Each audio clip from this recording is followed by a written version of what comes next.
Are we live? We are. I always like to give it like just a second though to try to make sure that we're on. I'm sure everybody laughs at me at some point, but the delay cracks me up sometimes. So okay. We are live on the Rebel Roundtable. It is Friday, and we are talking about all kinds of fun things that lawyers should be doing, but sometimes aren't doing.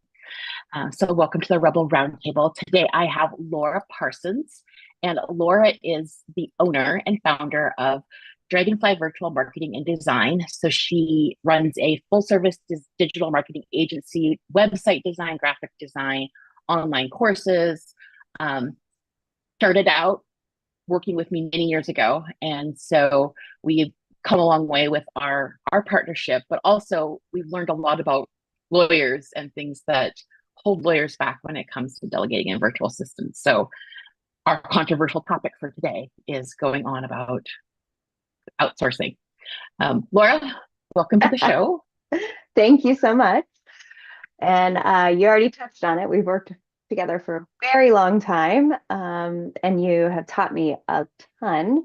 But yes, outsourcing is something everyone should be doing in order to grow their law firm. I agree. But my question with this is why are lawyers so hesitant to do that? What's the brain block on this? Which one? No, I would say probably one of the biggest ones is going to be security as well as confidentiality. So lawyers work with clients who have that confidentiality established with their lawyers, and they want to make sure that their client's information is safe, that it's not going to end up somewhere hacked on the internet, something. And how do you even start sharing passwords? I mean, it's a very overwhelming process when Mhm. you're going to have to be vulnerable. And there's a bigger issue there too, I think, with the security and sharing and the overwhelmingness is a lot of times we have control issues. Did you know that? Lawyers have control issues. No. And I think that's a lot of the hesitation too is like we don't think anyone's going to do it as well as we do it. And taking the time to train someone else is we don't have the time to do that. Do you see that with what you're working on besides me? Because I know I'm all kinds of crazy. But You're a different person altogether. Yeah. No.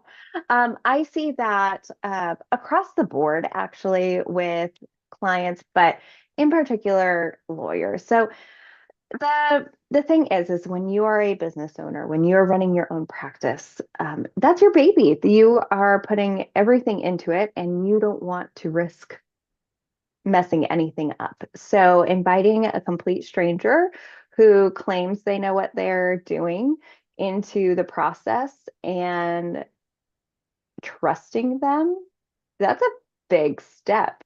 So it takes onboarding, it takes time to establish that relationship.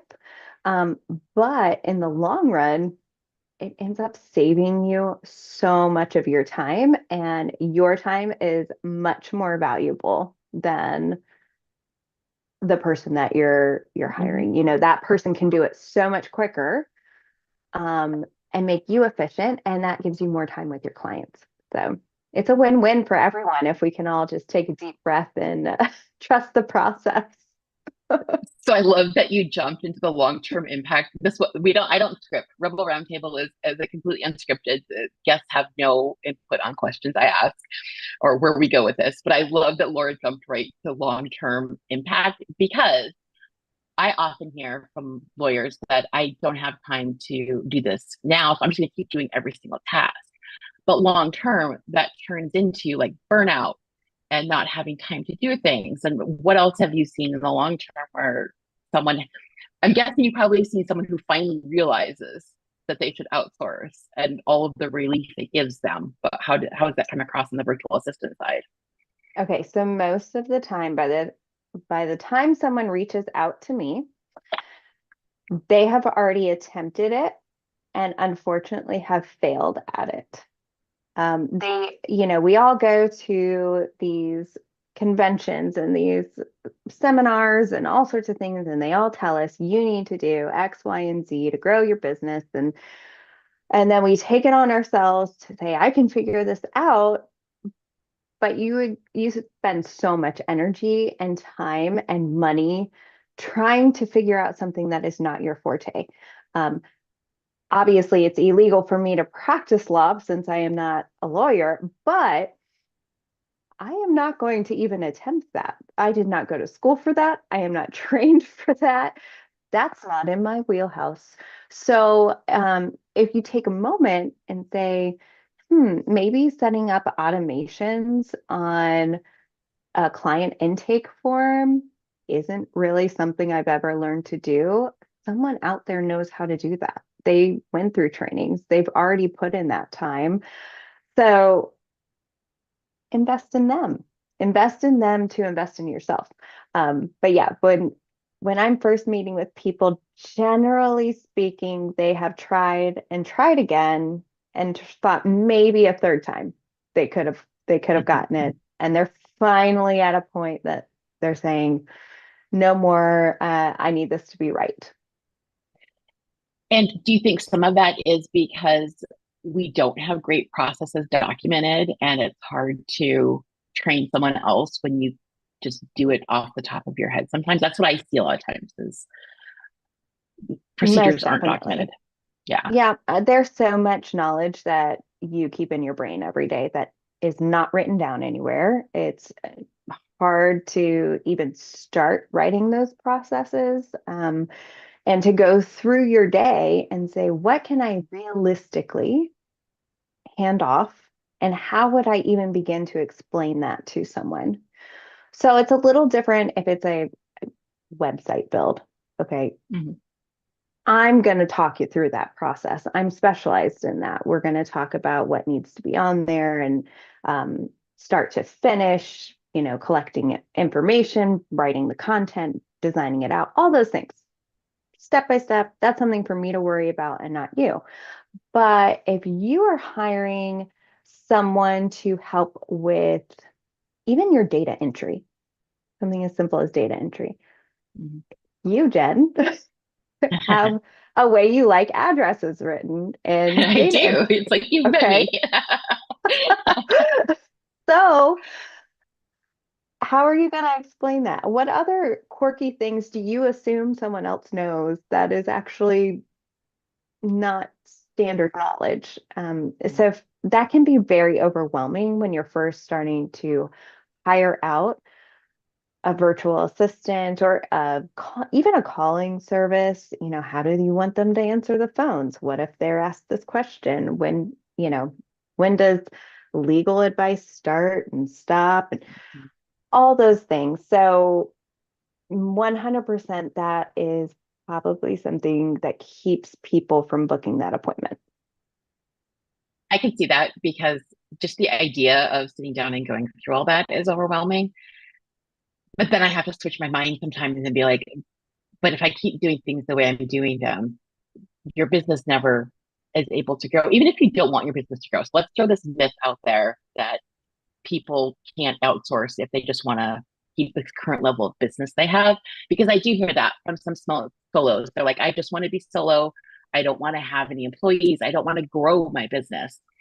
And then we start talking, and they're like, oh, but I can free up time to do other things just by Right. outsourcing. So you don't have to want to grow your business in order to use a virtual assistant. I think that's one of the big myths out there too. That is a huge thing to point out because, you might be working 10-hour days, but what if you want to eventually work 6-hour days? You might be able to offload some of that or invest in automations and processes so that it can happen for you. A lot of it can happen for you with triggers and things like that. So yeah, it doesn't necessarily mean growth as in more clients. It's growth for whatever your goals are. So growing toward those goals. So if your goal is to have less stress and maybe sleep at night because you don't have 500 things floating around in your head, then Sleeping at growth night? in What that. is this craziness? I am not naming any one person. Um, no, it's funny. Over the years, you and I both have texted 3 o'clock in the morning when we're up, Yeah. mind swirling. Yeah. But But I think that leads into like the benefits of outsourcing. So what do you see as like the first thing that changes for lawyers when they actually start delegating, when they actually get a successful process in place? What happens to the lawyer and the lawyer's brain? ooh, Not to get too psychology oriented here, but yeah, what happens then? um, so a lot of times I feel like by unloading, they actually create room in their life to be creative or Mhm. be more useful to their clients. So have you ever tried to sit down and write something that you don't want to write, or draw something or work on a project? If you are stressed, your brain almost does not work. It will not move forward. It is like pulling teeth. You might revisit it a couple times or say, you know what, I'm going to do it later, and like go do something else that's a little more automatic. Um, Mhm. I find once we get these systems in place, those tasks that you might be putting off or those problems that you've been unable to solve, you just have space to do those things. Yeah, They also it's might take more interesting. vacations. Yes. Well, I think people should take vacations anyway. But it's interesting how when you start like even using my own experience outsourcing, because I had outsourced a few different times before I had I met you. And what I found was I ended up growing my practice because we were adding I had new ideas and I was able to like start acting on some of the new ideas that I was too busy for or too overwhelmed with before. And I think that's a huge benefit that gets overlooked is Mhm. what else is out there for you to do that could create revenue streams, could create all kinds of things for the law firm, or a Right. side business even. Yeah, Yeah, no, I really think together. back when you and I first started, working together, we were getting regular blogs put out there and managing social media and just kind of doing some of those more basic tasks. But it allowed you the ability to share a lot of your knowledge. And then you started into speaking engagements Yeah, in your local community. So you no longer had to worry about promoting those or what was going on social and things like that. You could actually go out in the community, which guess what, that is going to bring in new clients and let you help people with their financial stress, things like that. So yeah. yeah, it creates at least a window for any opportunity that you may want to And try. honestly, that's how I shifted to some of the consulting work that I do, is because I realized that there was so much out there in demand for law firms.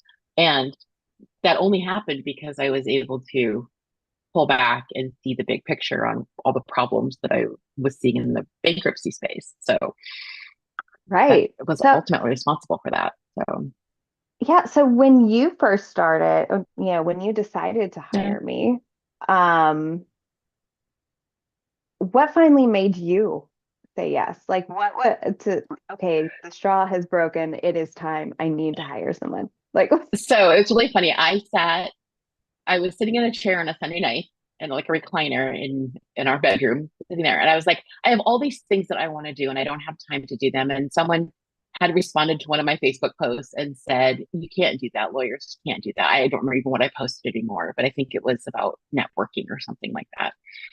Um, and someone said, "Well, you can't do that. No one does that. Lawyers don't do that." I was like, "Well, I'm kind of a rebel. I've been a rebel since the day I was born." And I was like, I'm going to do this. So I posted like a list of things that this was before Chat GPT. So I couldn't generate Chat GPT lists of things like I do now. But I grabbed that and I posted it as hey, I'm looking for a virtual assistant in a huge group of like 50,000 people. And I had a ton of responses, and that kind of kicked off the interview, the discovery calls, and all of that, trying to figure it out. But that's what made me do it, was someone saying, "Oh, your ideas aren't going to work." And I'm like, Someone need to let's see. challenge you. Well, I also, again, the whole purpose of like the Rebel Roundtable is all of the things that the legal industry does that are stuck in like the 1800s, and not being able to think ahead and innovate on things is really holding back a lot of the legal industry and law firms and lawyers themselves. And so I do respond well to that challenge sometimes, but you No, can't that's do good. that. I think we all need someone to question, Yes. our processes. And that's another benefit of outsourcing. When you are working with someone who is removed from your processes, they Mm-hmm. see things you don't see. They notice holes in your intake process. They notice missing pieces in your marketing messaging, right? Again, Yes. we, like, as people, fill in so many blanks in our head and assume what we just said makes the same sense to everyone else. And it's just not the case. So that's another benefit of hiring out, is getting an honest perspective from another angle with someone who is not your employee. They don't have to, obviously we want the business, right? But they don't, they're not there to follow all your Kiss up. directions. Yeah, Yeah. yeah. They're They're not not there to worried just about say you're their right. review that's coming every year or their raise or anything like that. They're hired to do a job for you, and they can give you honest feedback, which, if you are open to that, will make you 10 times better than Yeah. where you are in that moment. We can all improve on something. And that's the probably biggest mindset shift that lawyers have to make, is that the way you're doing it may not be the most efficient or best way. And we get really stuck on, well, this is how we've always done it. Our processes are, this is the software we've always used, so we have to keep using this. I hear that a lot in the bankruptcy software world. And I think the mindset shift has to happen where you're open to discussion on maybe something could be done a different way. And then also you have to view it a little bit from the outside and say, what's the perception of this process from someone externally versus how I think it's actually done internally. And that impacts client workflow a lot. Like, you think your process is super easy for a client to follow until you have a virtual assistant come in and try your process, and they're like, I couldn't figure this out. I don't know how your client portal works. Email reminders didn't work, all these different things. And Right. so it's a hard pill to swallow sometimes, that we're not always right. I mean, everyone else, I'm always right, but no. um, but it's that, again, the lawyer mindset shift. Like, you don't have to be the one who's right or knows everything. You could Right. benefit from the information that a non-attorney has, looking at your practice and your workflows. So, huge benefit. Right. Huge benefit. If you're serving non-attorneys, which you probably Mm-hmm. are, you should have feedback from non-attorneys. Um, Yes. yep. Plain and simple. Um, what do you usually see? I'm guessing you're going to tell me social media, but what do you usually see as the first thing that lawyers are willing to consider a virtual assistant Um, for? Social media is one of them. I think that just gets overwhelming for business owners in general. And the rules are constantly changing on algorithms and what responds and what works and what words to use and what words not to use. And um, so I think people more, it's just a nuisance to them. And so they'll outsource that. It's also something that's relatively easy to outsource. Yeah. The other thing is website a lot. Again, how you explain your services may not resonate with someone who needs your services, and or you might be missing something. So I'll use an example. It's a non-lawyer example, Mhm. but Okay. We could learn from non-lawyers.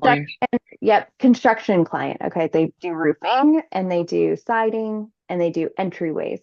So just reading through, and I'm going for your entryway. Not once did they mention if they installed doors or not. Hmm. So they talk about the overhangs, they talk about the siding.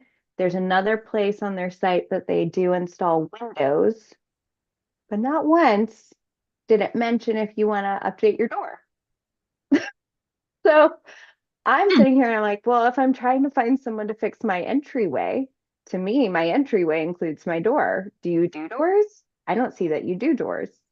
I'm going to go somewhere else. So Right. people, when they come to your website, we all think that they are ready to buy, okay, and work Mhm. with us before getting there. And they're just affirming.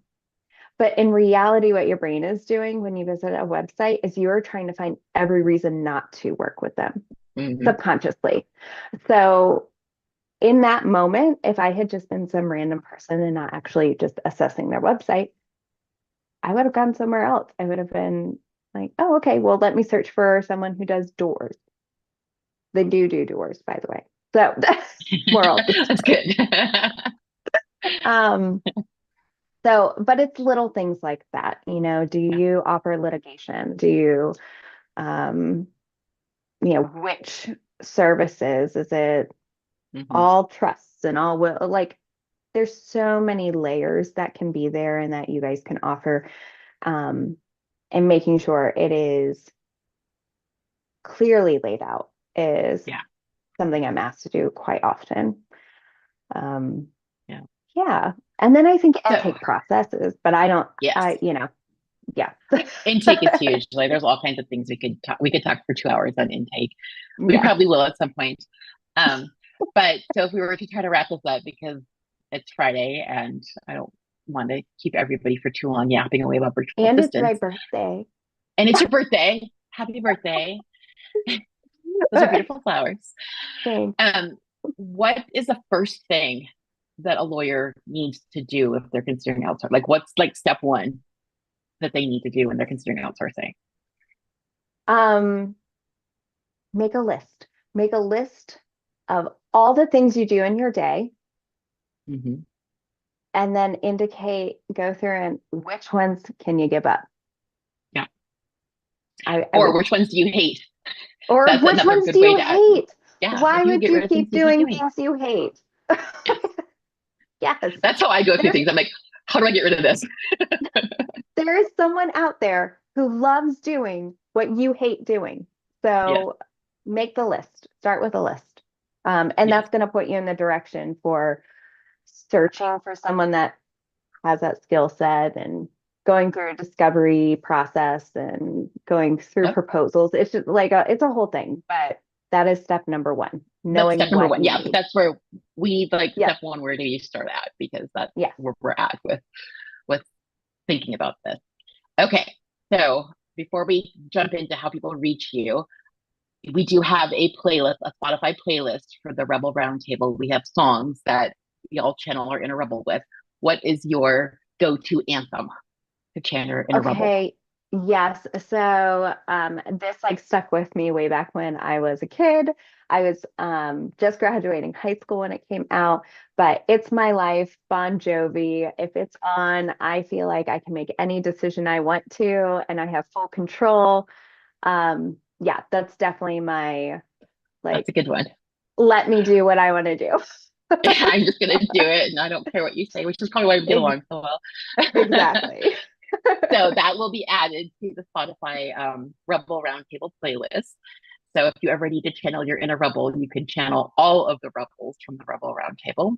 And Laura, how can people find you or reach out to you if they want to chat about outsourcing something?